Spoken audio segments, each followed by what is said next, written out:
John Bolton is a high-ranking Republican politician and knows Donald Trump very well. He served as his national security advisor in his first term. I will be talking with him about what to expect from Donald Trump during his second term. John Bolton, thank you very much for making time with DW again. Glad to be with you. It's hard to prioritize in these times with so many new and old crises, but I would like to start with Ukraine, Mr. Bolton. President Zelensky has stated that he doesn't want to freeze the conflict to end the war and is not willing to give up territory, which is something Donald Trump, of course, seems to be willing to do. So how do you see the next few months unfolding? Well, I'm very worried about the future in Ukraine from what Trump has said during the campaign and after the election, but just what I know about his general attitude toward Ukraine, his general attitude toward Russia. Trump has now admitted that it's not going to work for him to get Zelensky and Putin in a room and solve it in 24 hours, which is amazing how these things happen after campaigns, that he acknowledges the reality he probably knew beforehand. But I think what motivates Trump primarily at the moment is he wants this conflict behind him. He believes it's Biden's war. He said during the campaign it wouldn't have happened if he had been president, which is a statement that's neither provable nor disprovable. But he wants it over, which implies that he doesn't particularly care on what terms it ends. And I think that's bad news for Ukraine, too. And what do you expect him to do in his first couple of weeks regarding Ukraine? Well, I think he'll have a lot of priorities. The best news for Ukraine may be he's going to concentrate more on expelling illegal immigrants into the United States and doing a lot of other things that are more domestically oriented. But he's already named a special envoy for the negotiations he expects to see started fairly quickly. And I don't believe Trump has yet spoken to Vladimir Putin. At some point, there will be a conversation. And I think if Trump says, Vladimir, you've got to come to the negotiating table, Putin will object and complain, but then he'll say, Donald, for you, I'll do it. Now, of course, it's to Putin's interest to get to the negotiating table if that then freezes the front lines. And that becomes the new Ukrainian-Russian border. So I think Putin knows how to play with Trump. I think he knows how to flatter him. And if they have a conversation before Inauguration Day, that could start negotiations fairly quickly. And I'm worried if the U.S. departs from the strategy that's been pursued, which hasn't been effective, by the way, for a lot of reasons. But if it indicates weakened support for Ukraine, that Europe won't be far behind, and that's just bad news for Ukraine. It's, of course, all about security guarantees as well for Ukraine and President Zelensky. What do you expect Donald Trump to commit to? I'm very worried he won't commit to very much, and honestly, Ukraine had security guarantees from the United States, the United Kingdom, and Russia in the Budapest Accords, which didn't do any good. So I'm not sure that security guarantees in the future are going to be any more effective for Ukraine than in the past. The only real answer is NATO membership, and I don't see that as a prospect. The real question of NATO membership is whether Trump keeps the U.S. in or pulls us out. And will he try to pull you out? He doesn't understand why the alliance benefits the United States. He thinks, basically, he sees NATO as this: we defend Europe, we don't get anything out of it, and Europe doesn't pay. So why are we in this alliance? That's what he thinks. And it's not a great leap of faith to say, well, if that's what you think, why don't you get out? And that's why I'm so worried. There's, of course, also Syria. I think nobody expected that the Assad dictatorship would collapse so fast. Mr. Bolton, maybe we can talk a little bit about the situation. So what do you expect to happen over the next couple of days and weeks? Well, first, I think it's important to stress how beneficial the fall of Assad is to potentially to the region and to the world. This is direct consequence of Israel dismembering Hamas, pummeling Hezbollah, not as much as Hamas, but Turkey, I think, and the terrorist group HTS and other opposition forces to Assad saw an opportunity. They saw the Russians diverted by Ukraine, Russian forces in Syria reduced already, and they made an attempt to see what would happen, and it turned out the Syrian military and security forces just collapsed in front of them, changed out of their uniforms into civilian clothes as soon as they could. So the Assad fall did, I think, catch everybody by surprise, starting with Assad. And now Syria, which was fragmented for years beside, it risks being more fragmented. This is at the strategic level, this is the blow to the third pillar of Iranian power in the region. Personally, I think this is Israel's opportunity to destroy Iran's nuclear weapons program. Should be a good thing for Israel, a good thing for the Gulf Arab states, a good thing for the world to stop this nuclear proliferation. So history is moving very fast in the Middle East right now, and we should try and take advantage of it. The problem, though, in with the HTS group now in power in Damascus is the risk that they remain a terrorist group themselves, an offshoot of ISIS, and we don't need another terrorist state. We've already got Afghanistan, and we don't need it on the Mediterranean. So Trump's initial reaction was to say, let's stay out of Syria. We don't have anything at stake. We've got a lot at stake, and so does the European Union. And it's going to take a lot of work to try and find legitimate Syrian opposition figures who aren't terrorists, who can run a government that hopefully at some point can develop into a responsible government. We're a long way from that, I think.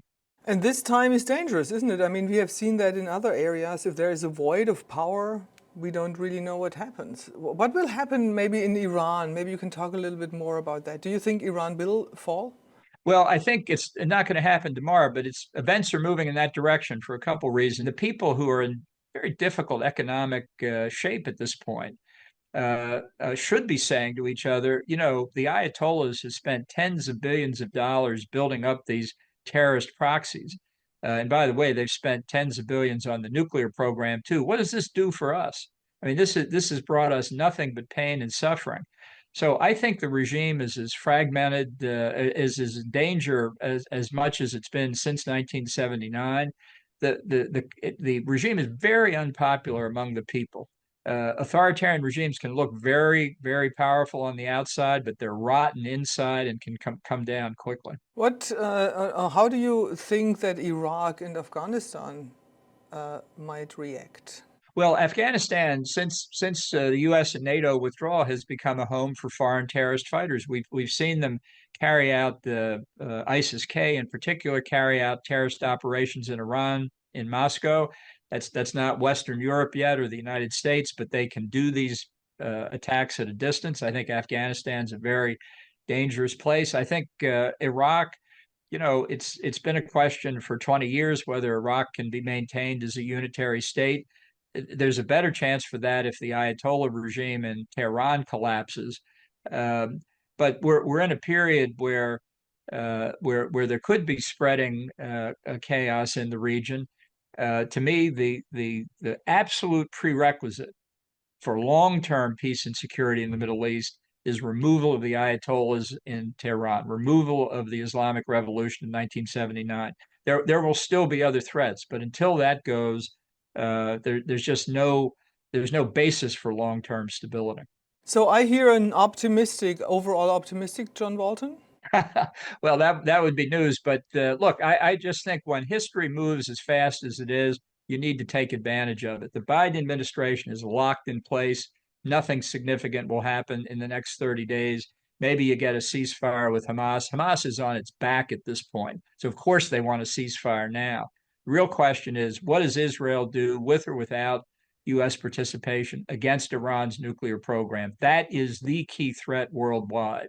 And if that can be stopped, that would be a huge and positive, significant development. Talking about Israel, Mr. Bolton, how close do you think is a hostage exchange? Do you see anything happening soon? Well, it may be there would be a ceasefire with Hamas. I have to say that I'm nervous about estimating how many hostages are still alive. The figure that people use is over 100. I think Hamas is cynical and brutal enough that they've known for a long time the actual number of living hostages is much lower than that. They very cynically bargained with Israel, playing on emotions of the families, which you can completely understand when their loved ones were already dead. So we want all the hostages out for sure. What we really need, though, long term, is Hamas and Hezbollah eliminated. The people of Gaza, the people of Lebanon, can never have a viable future while these clouds are above their heads. We've got to give Israel great credit for doing the damage to them that they did, and we ought to help finish it off so the people of Lebanon and Gaza, respectively, can be free. We don't have the time to discuss all of Donald Trump's picks for very important jobs, but maybe you can give our international audience a little bit of an insight from your perspective about the most important cabinet picks as we know of today. Well, the selections are very uneven. There are some good people, and there's some that are just appalling. The theme that runs through all of them, I'm afraid, is Trump wants a cadre of advisors who are yes men and yes women. People talk about Trump insisting on loyalty. Look, loyalty is a good thing. It's a virtue. That's not what Trump wants. What he wants is fealty. He wants submission. He wants people who are just going to do what he tells them to do. I think there were three nominees I would put in a category of uniquely bad. I mean, others have difficulties and raise legitimate questions, but three that are really disastrous. Matt Gaetz for Attorney General. He's had to withdraw after 6 days. He had a short shelf life. But Tulsi Gabbard to be Director of National Intelligence and Kash Patel to be Director of the FBI. These three are so bad, so dangerous that they really, as I say, they're in a category by themselves. We'll see what happens here with them and with other nominees that have run into trouble. Pete Hegseth at the Department of Defense, Robert F. Kennedy Jr., a very unusual nominee in a Republican Party at the Department of Health and Human Services. None of these people have yet had their full FBI background investigation. And I can tell you, having gone through any number of those investigations myself, they are very thorough, and it'd be very interesting to see what they turn up. And we haven't had confirmation hearings, which in typical Washington fashion can be very dramatic and very revealing. So I think more of Trump's nominees will fall, but they will be replaced by people who are just as much likely to be yes men or yes women. And we'll see what that does as time goes on. Trump obviously is unconventional. Just overnight in Washington, he and his co-president Elon Musk have destroyed a budget deal that was put in place to fund the government for the next couple months. I can't predict what's going to happen. There's real chaos on Capitol Hill now because people want to go home for Christmas.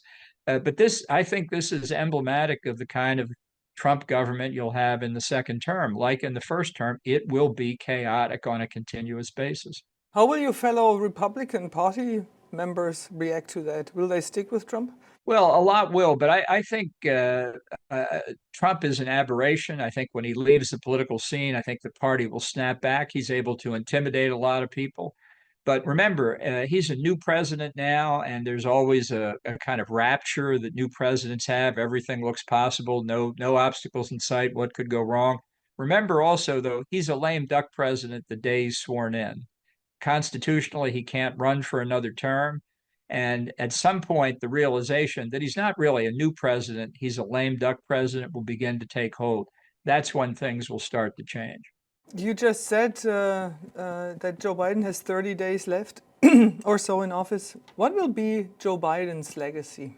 I think he's going to have a terrible reputation among presidents. If Biden had only served one term, if he had withdrawn from the nomination battle in, say, the summer of 2023, the Democrats could have had a full primary. Maybe they would have picked Kamala Harris. Maybe they would have picked somebody else.